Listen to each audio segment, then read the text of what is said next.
Es un honor estar con ustedes en esa jornada de reflexiones sobre la Biblia, en el mes de la Biblia, ¿cierto? Y recordar la importancia de las escrituras es fundamental para que nuestras iglesias sean iglesias sanas, iglesias fuertes, iglesias que glorifiquen a Dios en todo lo que hacen, ¿cierto? Perfecto, bueno, ya he sido presentado, ¿ok? Entonces voy a presentar el tema que nos convoca en esta tarde, que es cómo estudiar la Biblia y cómo enseñar a los niños a hacerlo también, ¿cierto? Nosotros ah, hemos hablado un poco sobre este tema en otras ocasiones, pero es muy importante que entiendan ese tema. Es parte de un movimiento del cual la Sociedad Bíblica Argentina es parte también, que es el movimiento Avivemos, que busca generar capacitación, visión y programas de interacción con las escrituras para alcanzar jóvenes y niños con el Evangelio, ¿cierto? ¿Para qué? Para que al año 2030 tengamos al menos 20% de las iglesias de Latinoamérica con un ministerio infantil sostenible, un ministerio que funciona, que tiene liderazgos, ¿no? Para eso nosotros tenemos entrenamientos como este que estamos realizando ahora, sirve para capacitar a la iglesia a alcanzar la siguiente generación con excelencia y creatividad. ¿Ok? Ah, Primeramente, nuestro tema de hoy es un tema muy especial, y nosotros vamos a conversar sobre cómo entender la palabra, cómo estudiar la palabra, cómo sacar el máximo provecho del estudio de la palabra. Pensemos por un instante. Am, Cuando nosotros estamos en la calle, para los que manejan, ¿cierto? Y nos encontramos con esta imagen, ¿cierto? No sé si en Argentina se utiliza tal cual está aquí en pantalla. En varios países sí se utiliza. Am, Vemos esto y pensemos, ¿qué cosa? ¿Cierto? Pueden poner ahí en el chat, dice la señal, o cuál es la imagen de esta señal. Cuando ustedes ven esa imagen, ¿qué es lo que ustedes están viendo? Hay que detenerse, ¿cierto? Mira, yo ahí, detenerse, parar, eso es lo que se infiere, ¿cierto? Nadie pensó que alto podría significar que es un lugar alto, ¿no? ¿Habrá alguien que haya pensado eso? Alto no en el sentido de alto, deténganse, sino que, oye, que es alto acá, así que voy a poner un letrero para decir aquí es muy alto. O, na- no, nadie piensa así, ¿cierto? ¿Por qué? Porque nosotros tenemos ya, antes de ver esta imagen, un concepto del tipo de señalética que esta significa. Imaginamos que sea una señalética de tránsito urbano, ¿cierto? Y cuyo propósito, cuya finalidad se infere. Y esta palabra utilizada aquí en ese contexto puede entenderse como algo que tenga que ver con detenerse, ¿cierto?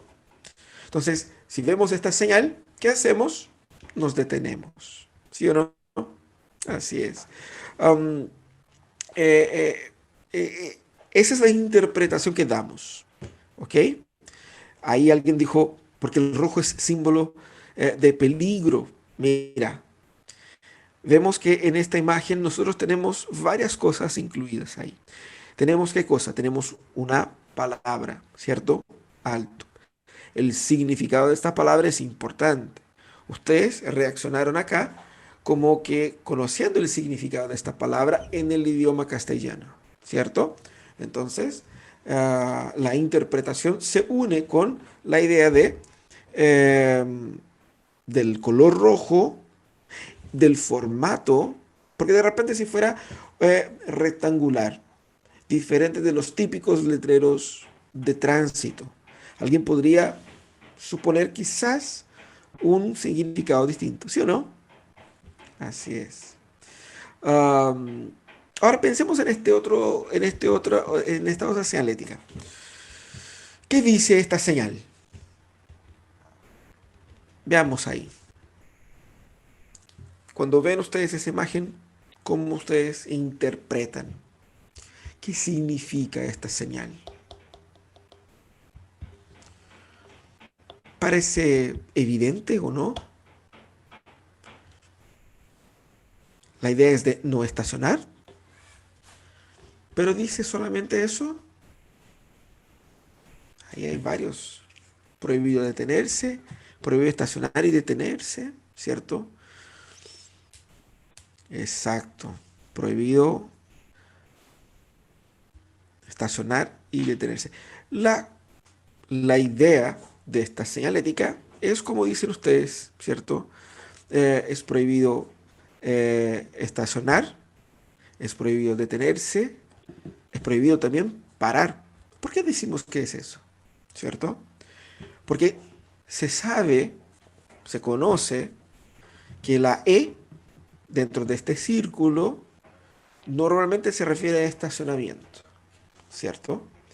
Cuando hay un color rojo que cruza, puede significar, como dijo un hermano anteriormente, algo que tenga que ver con peligro, con prohibición, ¿cierto? Pero aquí hay un cruce doble. Entonces, cuando es un solo cruce es parar, cuando es doble cruce, estacionar y detenerse, ¿cierto? Es decir, cuando un solo cruce es estacionar, cuando son dos cruces es ni siquiera detenerse, ¿no? Y más encima tenemos un texto abajo que dice no pare. Entonces, es un mensaje que tiene una serie de significados, ¿no es cierto? Que demanda de nosotros una reacción. Fíjense, para corresponder a lo que dice esta señalética, ustedes tienen que conocer lo que significa la letra E con un cruce, lo que significa no pare y el hecho de que esto sea un letrero de una señalética oficial, ¿cierto? Todas esas informaciones nosotros procesamos, trabajamos, interpretamos y aplicamos con mucha facilidad, ¿cierto? Nosotros estamos todos los días interpretando textos y eso es fundamental, ¿cierto? Una parte importante de interpretar textos es cuando uno va al médico y el médico te pasa una receta. Yo tengo que leer lo que dice en la receta, si es que puedo entender la letra del médico, ¿no? Hoy día la gente ya está poniendo la receta digitalmente, pero el médico entrega la receta.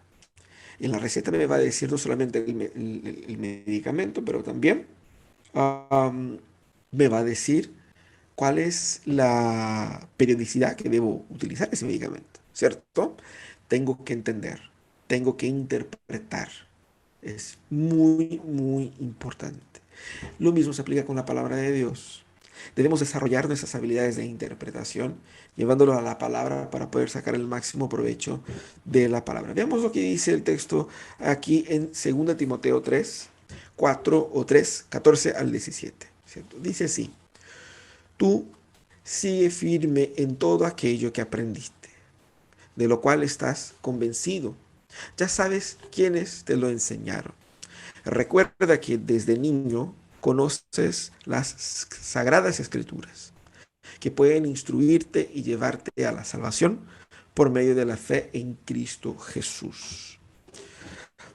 Toda escritura está inspirada por Dios y es útil para enseñar, reprehender, corregir y educar en una vida de rectitud para que el hombre de Dios esté capacitado y completamente preparado para hacer toda clase de bien.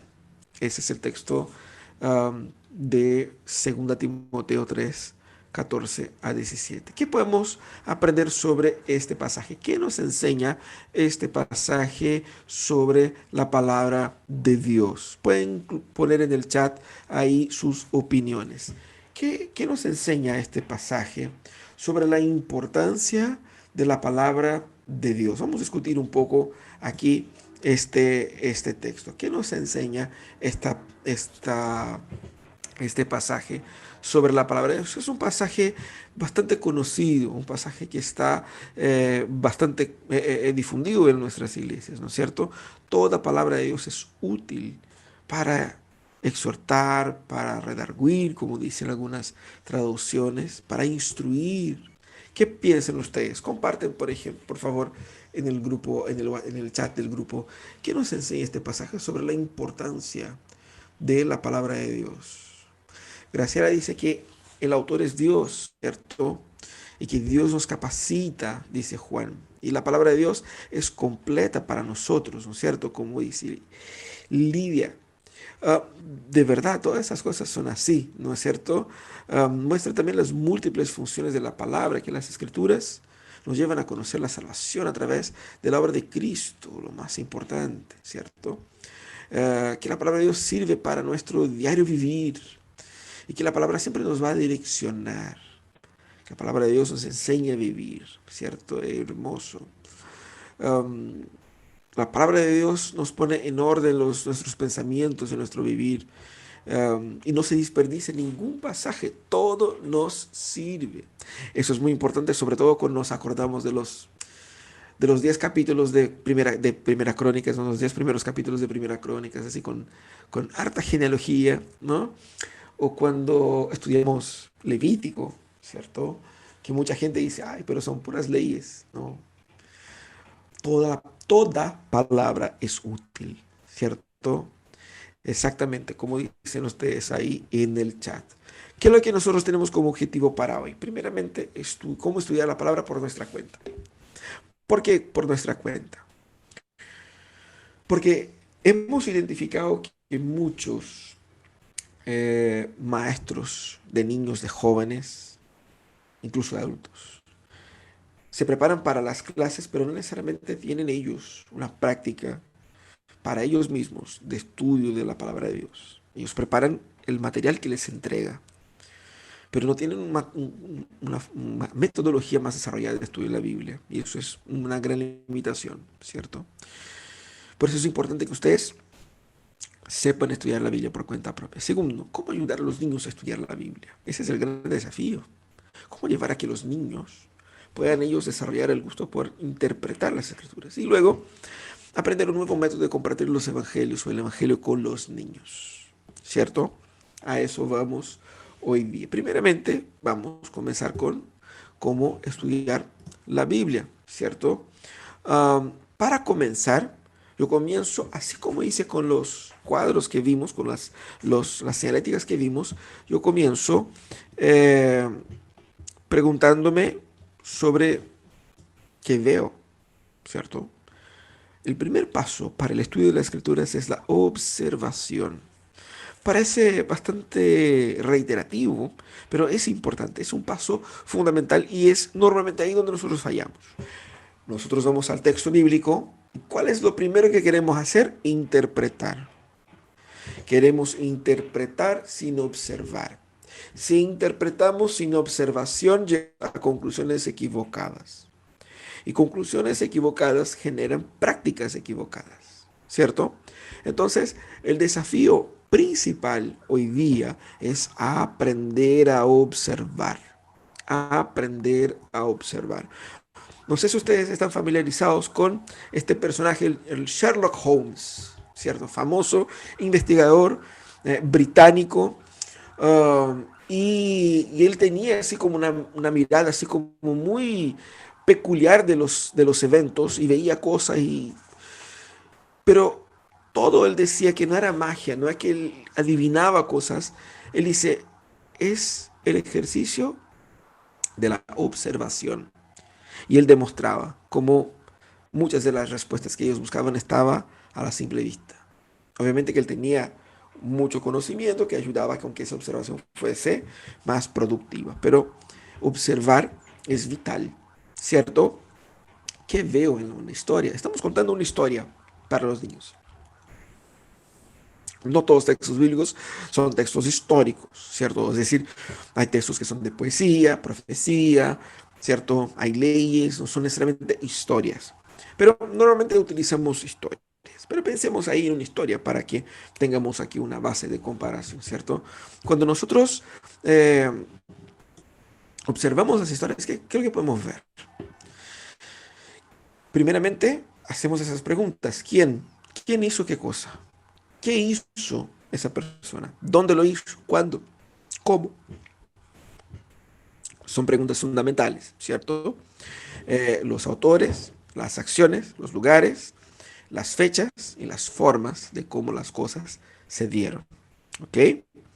Luego nos preguntamos, eh, ¿qué aprendemos sobre estos personajes? ¿Cómo se describen estas personas? ¿Cierto? ¿Qué hacen estas personas? ¿De qué manera las cosas que hacen son relevantes para nuestro entendimiento del texto? Y más, ¿qué aprendemos acerca de Dios en este pasaje? Eh, para que podamos responder a las preguntas que aprendemos, debemos primero gastar un tiempito pensando en eh, quiénes son los personajes. ¿Qué exactamente hicieron? Es muy interesante. Nosotros en nuestra iglesia teníamos, antes de la pandemia, teníamos reuniones a los jueves, donde estudiábamos la Biblia utilizando ese método de interpretación. Observamos, interpretamos y aplicamos. Y cuando llegaba ese momento de la observación, leíamos el texto y yo les pregunté, ¿qué me dice el texto? Era impresionante. La gente tenía el texto en mano, la gente ponía el texto sobre la mesa, levantaba la cabeza y comenzaba a pensar, ¿qué dice el texto? Y ahí uno se da cuenta que la gente no logra observar. Para observar, yo tengo que leer el texto una, otra y otra vez. Y ver qué exactamente está ahí escrito. Ahí, ahí, ¿cierto? Hay muchas cosas que nosotros no vemos. ¿Por qué? Porque no tenemos la paciencia de leer el texto. Léelo con atención. Identifica los sujetos, identifica las acciones, identifica, ¿no es cierto?, los tiempos, identifica todo lo que está incluido ahí. ¿Quiénes son los distintos personajes? El personaje principal, los demás personajes, quién ejecuta la acción. A veces es una persona, a veces puede ser la acción está siendo ejecutada por un fenómeno de la naturaleza, por un animal, ¿cierto? Entonces, ¿quién ejecuta la acción? ¿Qué acción ejecuta? Una serie de cosas, ¿cierto? Observando, nosotros hacemos las siguientes preguntas. ¿Hay algo sobre este pasaje que nosotros no comprendemos? ¿Qué es lo que no me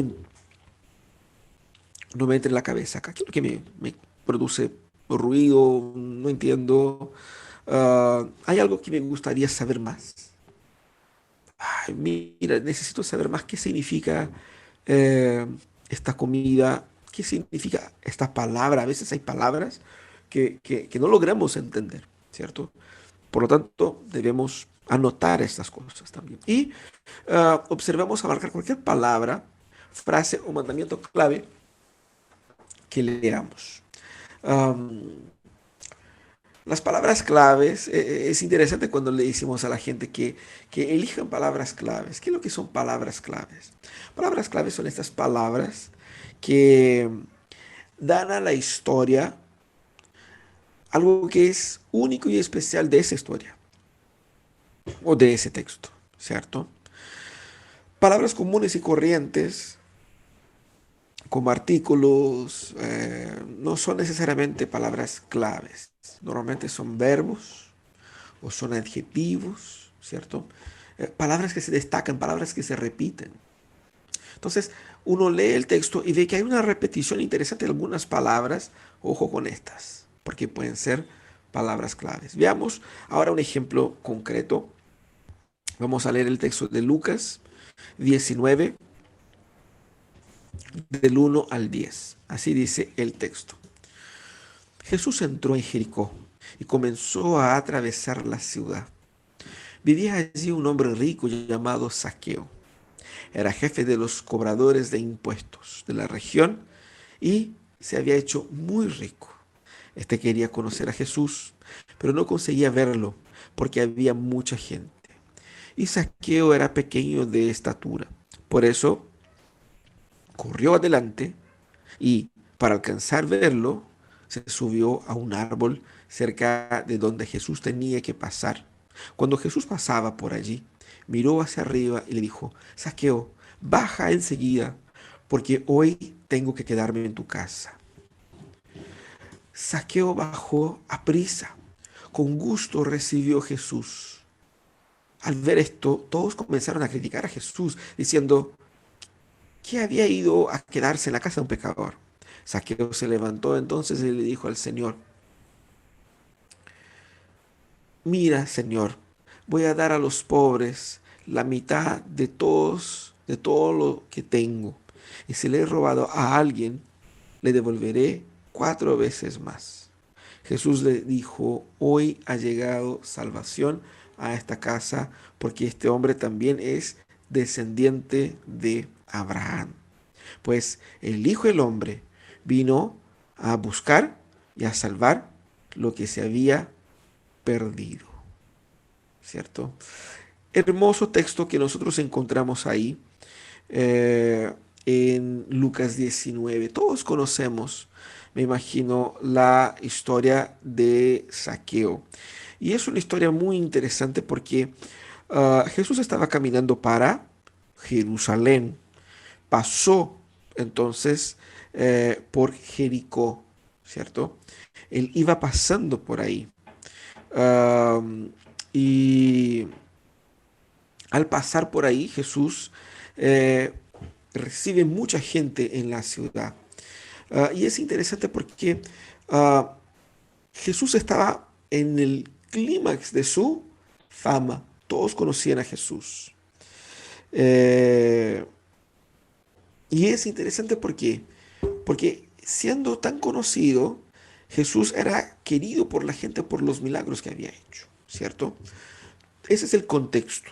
Jesús viene y se queda en la casa de la persona menos probable. Una persona como Zaqueo. Pero ustedes conocen la historia. Pongan ahí en el chat qué es lo que ustedes observaron en esa historia. Hemos hablado sobre, ¿cierto? Eh, eh, que ven, que, quiénes son los personajes, cuándo, ¿cierto? Alberto dice: es conveniente agregar la pregunta: ¿a quién está dirigido el texto? También es obviamente muy importante. Aquí nosotros tenemos el texto ese de Lucas, ¿cierto? Lucas muy probablemente escribe para las personas del primer siglo que tenían una cultura o una forma de pensar influenciado por el mundo helénico, por los griegos. Entonces, ciertas descripciones que él utiliza es para que esta gente entendiera, ¿no? ¿Qué más? Jesús no tenía prejuicios, pero pensemos en las preguntas que hemos visto, ¿cierto? Em, ¿Quiénes están relatados en esa historia? ¿Quiénes son los personajes ahí? ¿Cierto? ¿Cuándo se dio eso? ¿Qué pasó? Cuando nosotros hablamos de observación, estamos hablando eh, concretamente de hechos que quizás no son tan prácticos. Por ejemplo, uno lee el texto y dice: Jesús no tiene prejuicios. Sí, eso es una forma de ver, pero eso es una interpretación, no es una observación. ¿Qué es lo que yo observo? Yo observo que Jesús, pasando por la ciudad, se quedó en la casa de un hombre que tenía mala fama. Eso es observación. Quedar en la casa de un hombre que tiene mala fama es no tener prejuicios. Esa es parte de la interpretación. ¿Me entiende? Entonces, lo primero es observar lo que está ahí. Nosotros tenemos Jesús, tenemos la multitud, tenemos Zaqueo, tenemos un árbol, que es muy importante, ¿cierto? Tenemos la conversación de Jesús con Zaqueo, que no es también un diálogo, es simplemente un ofrecimiento, ¿cierto? Entonces, tenemos Zaqueo respondiendo a Jesús. ¿Qué más? tenemos Zaqueo y Jesús en su casa, ¿cierto? Tenemos a Zaqueo diciendo a Jesús lo que él iba a hacer y Jesús respondiendo a la multitud y a Zaqueo la consecuencia de lo que había pasado con Zaqueo, ¿sí o no? Cuando hablamos de observación es simplemente tomar el texto y ponerlo en la mesa y como poner cada cosa en su lugar, identificar cada uno de los personajes, cada uno de los lugares, de los tiempos, ¿no es cierto? De las expresiones, por ejemplo. ¿Qué dice Jesús? Jesús dice, quiero quedarme en su casa. O sea, probablemente pernoctar ahí, ¿no? ¿Qué significa eso? Viene en el siguiente paso, pero primeramente tengo que tener todo eso bien en claro. ¿Cuáles son las piezas? Imagínense que tengamos que armar un auto. Antes de pensar en a qué velocidad va el auto, tenemos que pensar en todas las piezas que necesito. Esta es observación. Una rueda, dos ruedas, tres ruedas, cuatro ruedas. Tengo que poner ahí la transmisión, tengo que poner el motor, tengo que poner, ¿cierto? Los asientos, la carrocería, todas las partes. Observación es el cuidado con discernir cada una de las partes que están en el texto.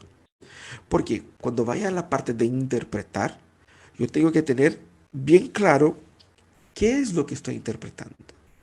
Porque si no, empiezo a inferir sobre el texto impresiones y decir cosas que el texto no dice. Cuando observamos la historia, estamos más cerca de llegar al real significado de esa historia.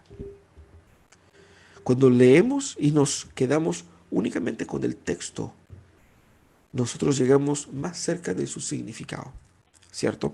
Y ese es el desafío. Para interpretar la Biblia debemos entender que debemos limitarnos únicamente a la Biblia. Que lo que la Biblia dice, eso es nuestro marco. Lo que no dice, no nos sirve, ¿cierto? Eso es nuestro desafío. Por eso es importante observar ahí muchos comentarios de ustedes aquí. Muy importantes los comentarios, ¿cierto? Aquí hay varias, incluso algunas preguntas. Zaqueo que pasaba desapercibido porque era pequeño y tenía dificultad para llegar a Jesús, pero Jesús se acerca a él, ¿no es cierto? Se nota en el texto, por ejemplo, que Zaqueo quería ver a Jesús, pero no quería acercarse a Jesús. Él quería pasar desapercibido, o como decimos acá en Chile, pasar piola, ¿cierto? No sé si hay algún chileno entre ustedes ahí, pero aquí en Chile así se dice. Él quería pasar piola, desapercibido. Y Jesús lo ve, ¿no? Interesante esa observación ahí, ¿cierto? Y Jesús también lo llama por su nombre y les dejo una pregunta. ¿Cómo Jesús sabía su nombre? ¿Era solamente por el hecho de que Jesús en su sabiduría divina lo sabía? ¿O será que Zaqueo era tan conocido que Jesús lo identifica? ¿No es cierto? Um, Tanto que la crítica que hacen a Jesús es, ¿cómo se puede quedar en la casa de un hombre como este? Como si Jesús no supiera su significado, ¿no? El significado del hombre, ¿no? Um, Está también el significado del árbol, del sicómoro. Tenía ¿Tiene un significado especial o no? ¿Era algo casual? ¿Algo circunstancial? Eso es lo que vamos a ver aquí en la interpretación. ¿Qué quiere decir? Yo tengo que entender que lo que dice para solamente ahí llegar a qué quiere decir este pasaje, ¿cierto?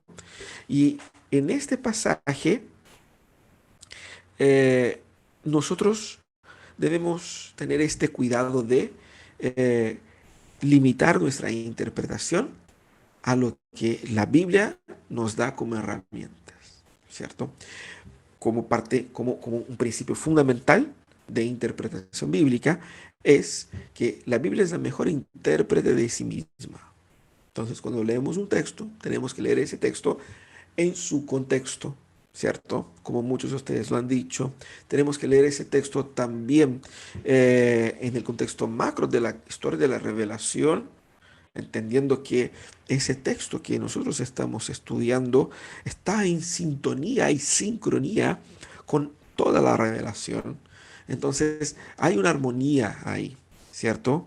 Eh, ¿Debemos utilizar otros pasajes de la Biblia para interpretar ese texto? Por supuesto que sí. Entonces, vamos a ver qué es lo que podemos observar ahí en ese texto. ¿Qué interpretaciones podemos encontrar ahí? ¿Cierto?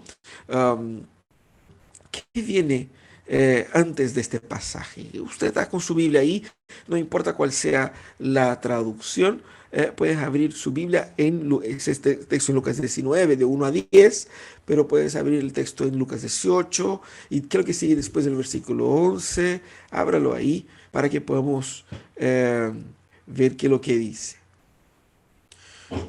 Tenemos antes, en Lucas 18, tenemos la parábola de la viuda insistente, ¿cierto? Jesús contando otra parábola del fariseo, el recaudador de impuestos, el texto de Jesús y los niños, ¿cierto? Jesús y el joven rico, que en Lucas no es retratado tanto como joven, pero son esos textos muy importantes para entender el texto que viene en secuencia, ¿cierto? La cura de un mendigo ciego, ¿cierto? Y ahí vemos entonces el texto de Lucas 19 con la historia de Saqueo. Después de la historia de Saqueo, ¿qué pasa? Viene otra parábola, ¿cierto? Y Jesús cuenta la parábola del dinero, ¿cierto? Y dice que después de esa parábola, Jesús tiene su entrada triunfal. Entonces podemos ubicar los tiempos en que está pasando eso, ¿cierto? ¿Cómo más podemos interpretar? Si están en ese grupo de eventos ahí, um, ¿qué significa eso? ¿No es cierto? ¿Qué significa el contexto en el cual está? ¿Cuál es la importancia de que esté ese evento en los últimos momentos de Jesús? Porque si Jesús va a tener la entrada triunfal después de ese evento, significa que en cosa de una semana más se va a dar la resurrección. Es la última semana de Jesús en su ministerio previo a su muerte y resurrección. Entonces, es muy importante entender eso, ¿no? Que lo que viene antes, que lo que viene después. Van a estudiar un texto, van a analizar un texto, no pueden limitarse en leer los versículos específicos de este texto, deben mirar antes y después para ver qué es lo que el autor quiso construir y entregar ahí con esa organización de relatos, ¿ya? Porque nosotros sabemos que la palabra es inspirada por Dios y Dios inspiró a hombres para que escribiesen el texto bíblico utilizando lo mejor de sus habilidades para la producción de texto, para la investigación, para el análisis, para la selección y para la escritura literalmente de los textos. Entonces, ese proceso conducido por el Espíritu Santo. Entonces, la manera de organizar el libro también es inspirada, ¿cierto? La forma de pensar, la estructura del libro también trae un mensaje y yo debo ver mi texto dentro de este mensaje. Debo pensar que pudo haber un montón de formas de contar esa misma historia y él quiso contar de esa manera. Por lo tanto, interpretar a la luz del contexto me ayuda a no caer en trampas como tomar el texto fuera de su contexto, como dice aquí Tania, ¿no es cierto? Un texto fuera de contexto es un pretexto. Es un pretexto porque yo puedo sacar ese texto y decir lo que yo quiera. El texto, como vimos, está mostrando quiénes son los personajes principales. Jesús y Saqueo, ¿cierto? Tenemos Jesús, Saqueo y la multitud que alaba a Jesús, pero que incomodaba con Jesús.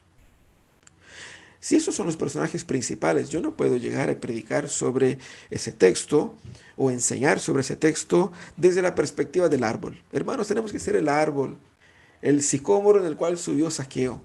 Porque el sicómoro estaba ahí, tranquilito, pero fue un instrumento para que... ¿Es eso lo que el autor me quería decir? Cuando Lucas se sentó a escribir el texto, Lucas quería que yo interpretara que nosotros debemos ser como un árbol. Seguramente que no. Puedo hacer esa inferencia. O sea, poder puedo, pero no debo. ¿Por qué? Porque mm, el texto, con lo que entrega, con los énfasis que pone, cita solamente el árbol en un solo momento y nada más. Así como también, cierto, otros elementos que son laterales en la historia. No son el centro de la historia. El centro de la historia, el mensaje central, es lo que Jesús dice al final. Dice que este hombre es verdaderamente un hijo de Abraham. Interesante lo que dice Jesús. No dice simplemente un hijo de Dios, dice hijo de Abraham. ¿Por qué? Porque es importante decir que Zaqueo era un hijo de Abraham. No sabemos, probablemente Zaqueo era también de nacionalidad judía, pero era un cobrador de impuestos, era jefe de los cobradores de impuestos. Era una persona favorable al imperio romano y que ganaba su vida y hacía fortuna, muy probablemente sacando dinero de personas que no tenían, ¿cierto? O que poco tenían. Entonces, obviamente que era odiado por su gente. Las personas no lo consideraban como un hijo de Abraham, pero Jesús dijo, este también es un hijo de Abraham. Y concluye, porque el Hijo del Hombre vino a buscar y salvar a lo que se había perdido. Ahí vemos el énfasis que el autor nos quiere destacar, ¿cierto? Así termina la historia. Termina con las palabras de Jesús. Qué forma hermosa de terminar esta historia, ¿no? No entra en detalles de si Jesús hizo esto y esto después, y qué es lo que dijo de Saqueo después, qué es lo que dijo la gente después, la reacción de la gente a esas palabras, no. Simplemente termina con las palabras de Jesús. Interesante cómo Lucas construye y él lo hace muy bien, ¿cierto? Debemos utilizar la Biblia mismo para interpretarla. ¿Por qué? Dice, hijo de Abraham. ¿Quién era Abraham? Nosotros inferimos que los niños saben quién era Abraham, pero hay muchos adultos que no saben. ¿Qué significa que sea un hijo de Abraham? ¿Cierto? ¿Qué significa eso? Si yo no sé quién es Abraham, y si yo no sé el significado de ser un hijo de Abraham en ese contexto, esa palabra de Jesús no tiene sentido. Entonces, necesito tener ese contexto. Y al final el texto dice, porque el Hijo del Hombre, ¿quién es el Hijo del Hombre? ¿Cierto? Asumimos que la gente sabe. Hermanos, no asumamos nada. Yo tengo que asumir que la gente no sabe. Cuando dice el Hijo del Hombre, ¿quién es el Hijo del Hombre? Yo puedo buscar diversos pasajes en los evangelios, específicamente en Lucas, donde Jesús se refiere a sí mismo como Hijo del Hombre. Y decir, Jesús se refiere a sí mismo como Hijo del Hombre. Entonces le está hablando de él, ¿cierto? Hijo de Abraham. ¿Quién era Abraham? ¿Qué significa ser hijo de Abraham? ¿Descendiente biológico? Si es biológico, ¿cómo podría dejar de serlo? O llegar a serlo ya siendo adulto, ¿no? ¿Qué está hablando Jesús acá? ¿Qué significan esas palabras? Voy necesariamente a utilizar las escrituras para investigar eso, ¿cierto? Y ver la comparación ahí con otros textos, ¿ya? Uh, entonces, y es muy importante que al momento de explicar esas historias, yo tenga la referencia bíblica, concreta. Mira, en tal parte dice esto y esto y esto. Volvemos aquí de Lucas 19 a Génesis 12, ¿cierto? La promesa de Génesis 12, ahí, de Dios a Abraham. Esa promesa está hablando de aquellos que serían salvos. ¿En qué otros contextos Jesús utiliza la expresión hijo de Abraham? Debemos tener también para poder comparar y ver qué es lo que Jesús entendía por hijo de Abraham, ¿cierto? Esa es la forma como interpretamos la historia de Saqueo. Ya es un desafío ir haciendo un montón de preguntas al texto y buscando en la Biblia la respuesta antes de dar así como afirmaciones categóricas, ¿ya? Llegamos entonces a la parte final, a la parte de aplicar, ¿cierto? ¿Qué debo hacer ahora? Esa es la parte difícil. Fíjate que si bien es difícil observar, aplicar es un gran desafío, porque quedamos en dos puntos. O nuestras aplicaciones no son prácticas, son más bien cosas que yo debo eh, imaginar, menos cosas que debo hacer, menos concretos. Y por otro lado, yo puedo terminar en una aplicación práctica, que es la aplicación práctica que sirve para 99% de las historias bíblicas, ¿cierto? Muchos tenemos eso, así como que, bueno, hay que creer en Dios nomás, o hay que obedecer a Dios. O sea, yo puedo llegar a un montón de historias y terminar con esa aplicación, ¿cierto? ¿Por qué? Porque de cierta manera todas las historias apuntan a eso. Pero ¿qué aspectos prácticos debo yo encontrar en ese texto? ¿No es cierto? Primero, ¿qué me está diciendo el Espíritu Santo a través de este pasaje? Cuando voy a estudiar la Biblia, no es simplemente un ejercicio académico, no es simplemente un ejercicio racional, es un ejercicio espiritual. La Biblia dice, Jesús mismo dice que el Espíritu Santo nos guiará a toda verdad. Entonces, es el Espíritu Santo quien va iluminando nuestro entendimiento para el estudio de las Escrituras. Yo debo depender de esta iluminación para llegar a su significado, ¿cierto? Entonces, ¿qué me está diciendo el Espíritu Santo a mí en ese texto? ¿Cierto? ¿Cómo cambiará mi manera de vivir? ¿Hay algo que yo debo creer? ¿Hay algo que yo debo hacer? ¿Hay algo que yo debo dejar de hacer? ¿Hay un pecado que debo confesar? ¿Hay una promesa a la cual me debo aferrar? Tengo que hacer estas preguntas para poder traducir esto a acciones. Porque si yo no traduzco eso a acciones, queda estancado el pasaje ahí. No sé qué hacer.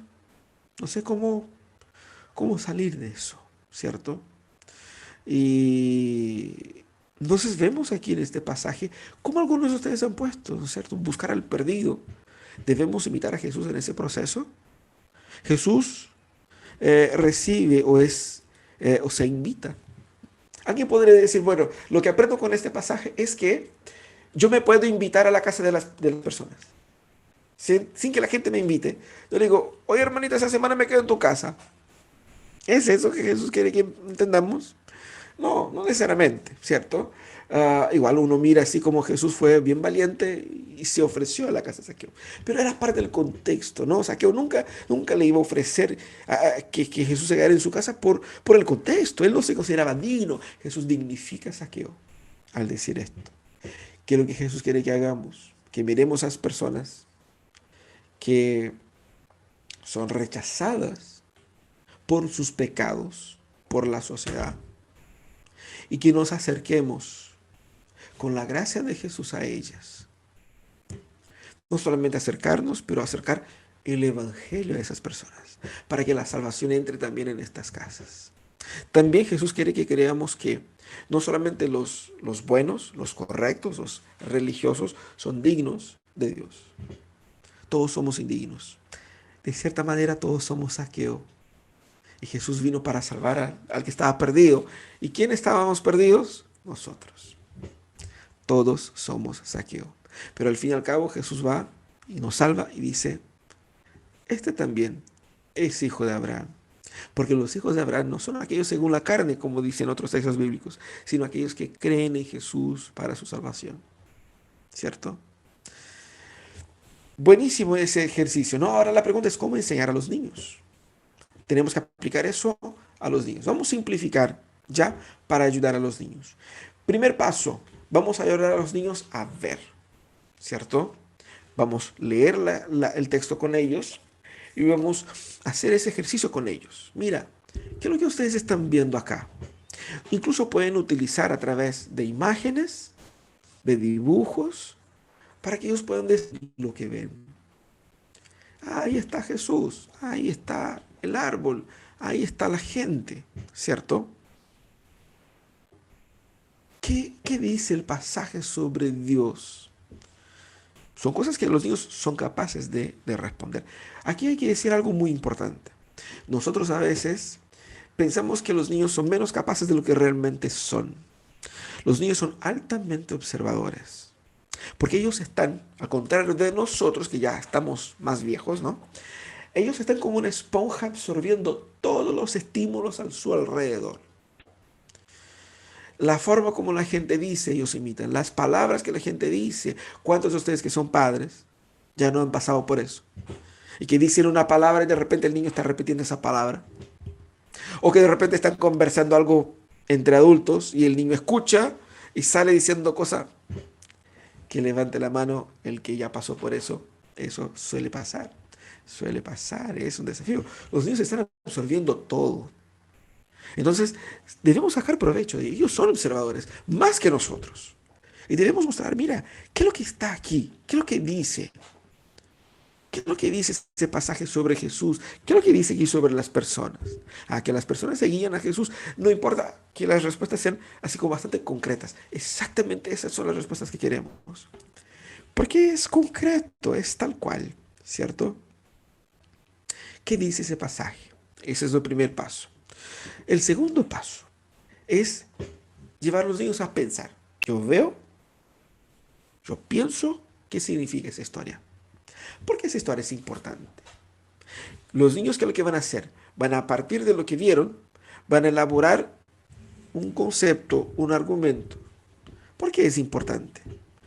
Y van a decir, ¿por qué eh, Jesús quedó feliz? ¿Por qué se salvó el hombre? ¿Cierto? Y fíjate que a veces pensar eso, según los niños, te puede llevar a ver algo que es obvio, que está ahí, pero nosotros en nuestro orgullo, en nuestro pensamiento ya establecido no vemos, ¿cierto? Dejemos que los niños vean la historia tal como tal y que hagan ese proceso de preguntar qué es lo que dice, qué es lo que significa esa historia. Y tenemos que preguntar dónde se encaja esa historia de la gran historia de Dios. Usted tiene que contar a los niños qué es lo que es la gran historia de Dios. Es la historia de la salvación que comienza con la creación, pasa por la caída y luego la promesa de redención que comienza allá con Adán y Eva y va pasando por el proceso en el cual Dios forma un pueblo para que a través de ese pueblo venga el Salvador y el Salvador muere en la cruz y resucita para darnos salvación y por la fe en ese Salvador, tanto la gente que vivió antes como después tiene salvación y este mismo Salvador va a volver a redimir todas las cosas, ¿cierto? Esa historia debe estar bien fuerte en su cabeza. Y así podemos preguntar, ¿dónde se encaja eso? Ah, no, eso fue antes de que Jesús muriera. Muestra ahí el amor de Jesús, muestra la misión de Jesús. Por ahí va la cosa, ¿cierto? Y luego les preguntamos, ¿qué hacemos entonces? ¿Qué quiere Dios que haga ahora a la luz de ese texto? ¿Ah? ¿Qué haré de manera diferente después de aprender con ese texto? Ese texto, y debemos decir eso, ¿no? Todos los textos bíblicos deben tener una aplicación práctica a la vida. Para eso sirven los textos, ¿no? ¿Qué quiere Dios que yo haga ahora en ese exacto momento, ¿no? Y ahí podemos ir desarrollando, podemos ir afinando las aplicaciones. Y ellos pueden sacar así como aplicaciones muy geniales que uno no había pensado, ¿cierto? Y eso es lo hermoso de trabajar con los niños. ¿Cómo animamos a los niños a que sean intencionales en ese desafío, ¿no? En esa aventura? Ah, la palabra de Dios es rica y nosotros podemos utilizar la palabra de Dios para que los niños hagan ese proceso de ver, de pensar y de hacer. Pero al mismo tiempo compartir el Evangelio. Mira, mira, y sígueme conmigo. Pensemos. Ver. Ver significa observar. Observar que nuestra condición Todos han pecado y están lejos de la presencia gloriosa de Dios, ¿cierto? Eso es lo que yo debo ver. Pero ¿qué debo pensar? Que Jesús fue entregado a morir a causa de nuestros pecados y resucitó para hacernos justos. Romanos 4:25. Eso es lo que debo creer, ¿cierto? Más, ¿qué debo hacer entonces? Aquellos a quienes lo recibieron y creyeron en él, les concedió el privilegio de llegar a ser hijos de Dios. Mira qué interesante, ¿no? Voy a repetir aquí veamos. Ver. Aquí podemos utilizar una diversidad de textos que hablan sobre nuestra condición. Y podemos utilizar esa metodología de ver, pensar y hacer eh, con distintos textos bíblicos, ¿cierto? Ver, pensar y hacer. Veo nuestra condición. Nosotros somos pecadores. Ese es como estamos. Veamos. Vea cómo nuestras obras son pecadoras, ¿cierto? ¿Qué debo pensar? ¿Qué debo creer? Aquí vemos el relato de la obra de Jesús. Él fue entregado a morir a causa de nuestros pecados y resucitó para hacernos justos. Ese es un ejemplo que resume la obra de Jesús. ¿Y qué debo hacer? Debemos creer en Él para ser hijos de Dios, ¿no? ¿Qué otros textos podemos utilizar? Podemos utilizar aquí la Pascua, ¿cierto? Jesús y la mujer samaritana. Jesús resucita a Lázaro de entre los muertos. Tomás ve a Jesús después de la resurrección. Felipe y el etíope. Son textos que podemos utilizar esa misma metodología. Ver, ¿cierto? Pensar y hacer. Tenemos ahí el texto de la Pascua. Ellos ven, ¿qué cosa? El, el ángel que va a pasar por ahí. El anuncio de Dios de estos eventos. ¿Qué es lo que deben hacer? Entonces, primero deben creer que lo que Dios dijo es verdad. Y deben entonces ahí hacer el sacrificio del animal, pasar la sangre en los dinteles para que sean salvos, ¿cierto? También en las otras historias um, debemos aplicar ese mismo proceso de ver, pensar y hacer, utilizando esas historias para evangelizar a los niños, ¿no? Gabriela pregunta a favor el paso 3. Eh, Aquí ese sería el paso uno, ¿cierto? Romanos 3:23, todos han pecado, nuestro diagnóstico, ¿cierto? El paso 2 sería eh, el contenido de la fe, que es lo que yo debo, cómo interpretar entonces la salvación de esa manera, ¿ya? Que Él fue entregado para morir por nuestros pecados y resucitó para hacernos justos. Y la 3 es qué hacer, qué debemos hacer nosotros entonces, ¿cierto? ¿Cómo estamos? ¿Qué es lo que hizo Jesús? ¿Y qué es lo que hacemos nosotros? Creer en Él. ¿Ok? Perfecto.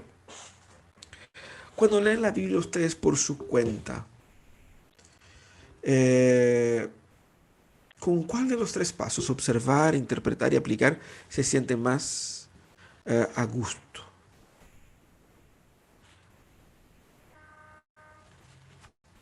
¿Qué piensan ustedes ahí? ¿Qué es lo que es más difícil? ¿Ah? Vayan escribiendo en el chat. Mientras tanto, Alberto dice que el Éxodo 12 no se puede aplicar enseñar la salvación en ese tiempo. Mira, yo creo que sí. Yo creo que sí, porque la palabra de Dios, ella se complementa con los relatos posteriores, ¿cierto? Lo que ellos estaban haciendo ahí era un símbolo de lo que Cristo significa, de hecho. Entonces yo cuento esa historia mostrando, mira, el animal en aquella época era un animal de verdad, ¿cierto? Que ellos mataron el animal y con la sangre pusieron la puerta. Pero ¿qué significa eso? Significa la fe en que un Salvador, un sustituto iba a venir. ¿Y quién es ese Jesús? Ellos en Éxodo fueron salvos por la fe en Jesús, tanto cuanto nosotros somos salvos por la fe en Jesús. Se puede utilizar los textos como el de 1 Corintios, es más claro. Los textos del Antiguo Testamento demandan de una interpretación que es diferente porque son menos claros en algunos aspectos, son símbolos de lo que realmente pasó. Puedo utilizar, pero tengo que hacer ese proceso de interpretación a la luz y conectar antiguo con nuevo, ¿cierto? Y es muy interesante ese comentario porque ¿cómo se relaciona el Antiguo y el Nuevo Testamento? En base de pregunta y respuesta, ¿cierto? ¿Quién será nuestro Salvador? Jesús es nuestro Salvador. ¿Quién será el Cordero? Jesús es el Cordero. Pensemos en el caso del Cordero, pensemos, por ejemplo, en lo que dijo Abraham a su hijo cuando estaban subiendo para el sacrificio de Isaac. Y Isaac le pregunta, papá, ¿y el animal? Y Isaac le dice, el Señor proveerá para sí el sacrificio. Y de hecho, el Señor proveyó en Cristo. Cristo era el sacrificio del cual Abraham hacía mención, proféticamente, obviamente. Dios literalmente proveyó el sacrificio para pagar por nuestros pecados. Leemos el Antiguo pensando en Cristo, porque Cristo es la clave hermenéutica para interpretar todos los textos de la Biblia, ¿cierto? Tengo que ver todos los textos a la luz de que todos estos están escritos, como dijo Juan, ¿no? Al fin de su evangelio, para que crean en Jesús. Entonces, a través de Jesús, voy interpretando todos los demás textos, ¿cierto? Uh, ¿Cómo explica un niño de qué se tiene que salvar? Tenemos que poner para los niños de una forma bastante concreta lo que significa el pecado, ¿cierto? Lo que significa la desobediencia. Ellos saben lo que es la desobediencia. Tenemos que mostrar que la desobediencia conduce a la muerte eterna. ¿Cómo explico la muerte para un niño si le cuesta explicar para un adulto? Simplemente decir que nuestros pecados desagradan a Dios y nos hacen sufrir para siempre. ¿Cómo evitar ese sufrimiento? Entender que la vida funciona según el orden que Dios diseñó para funcionar. Cuando obedecemos a Dios en vez de obedecer a nuestros impulsos, estamos nosotros caminando en coherencia con lo que Él quiere. Pero para eso necesito que Dios transforme mi corazón. ¿Y cómo Dios transforma mi corazón? Cuando yo, al conocer que Cristo murió por mí, creo en Jesús. Hay distintas formas de explicar eso para los niños, pero las formas más concretas son las más importantes, ¿cierto? Nosotros podemos utilizar dibujos, podemos utilizar formas eh, gráficas, ¿cierto? Para explicar el perdón, por ejemplo, que es difícil. ¿Cómo explico el perdón? Tengo que explicar al niño que cuando se realiza un crimen, esta persona va a la cárcel, ¿no es cierto? Hay una consecuencia de este hecho. ¿Qué es lo que pasa con nuestros pecados? Mereciéramos una condenación, un castigo. Y yo creo que muchos de los niños hoy día entienden el sentido de castigo, ¿no? De la consecuencia de sus hechos. ¿Qué es lo que hace Dios? Dios recibe el castigo que era nuestro, para que nosotros ya no seamos culpables de esos hechos y nos da la oportunidad de vivir una vida ahora de otra manera con Él. Eso es parte del ejercicio que cada uno de ustedes va a tener que ir haciendo, concretizando, concretando estas explicaciones para sus niños, ¿no es cierto? Eh, Perfecto. ¿Qué pasos necesitan entonces mejorar? Observar, interpretar, aplicar. ¿Cuál es el más difícil, cierto? Para ustedes que pueden mejorar. A muchos les cuesta aplicar, ¿cierto? A muchos les cuesta observar. Hay gente que es muy observadora, hay gente que no, que es muy apurona, así que lee y, no, eso es tal cosa, ¿cierto? Entonces es un desafío. Muchos de ustedes han pasado por la tarea de tener que armar un mueble. Llega el manual, ¿cierto? Del mueble. A mí me pasó el inicio de la pandemia el año pasado. Compramos un mueble para nuestra iglesia, lo fui a armar. Y, y me costó interpretar los dibujos y los señales y las señales del manual. Y resulta que yo traté de armar el mueble y por dos veces lo armé al revés. Y es doble problema, ¿cierto? Uno tiene que desarmar y volver a armar de nuevo. Es un lío. Por eso es importante, ¿no? Desarrollar eso. ¿Ok? ¿Cómo comenzarán entonces ustedes a animar a los niños a estudiar la palabra de Dios? Tengan ahí entonces eh, eh, una estrategia. ¿Cómo vamos? Podemos hacer una campaña, podemos hacer un juego, podemos contar historias, podemos cantar sobre esos textos. Yo hasta hoy día sé de partes de la Biblia por las músicas que cuando niño me enseñaron. Me enseñaron la música de los profetas menores, lo sé de memoria por la música. De la historia de Abraham, de Ur de los Caldeos. Imagínate cómo un niño va a saber de Ur de los Caldeos. Es la música, ¿cierto? Pueden utilizar eso para estimular los juegos a partir de la memorización de textos bíblicos, del estudio de las historias, ¿cierto? Y eh, en el próximo mes, este es mes de la Biblia, podemos comenzar este mes, ¿cierto? Ya, el mes de la Biblia, ¿cómo estimulo a los niños a conocer la Biblia? Pueden hacer con cajitas, pueden ser cajitas de, no sé, de zapatos, de fósforo, y armar así los 66 libros de la Biblia, ¿ah? Y ponerlos en orden, ayudar a los niños. Vamos a poner en orden cuál es el primero, cuál viene después, y hacer este tipo de juego. Y luego a partir de ahí, engancharlos en la historia que está uniendo todos esos libros. Hermoso, ¿no? Hay varias preguntas acá. Es importante tener varias versiones de la Biblia. Busquen todas las versiones posibles, es muy útil porque aclara mucho, ¿no es cierto?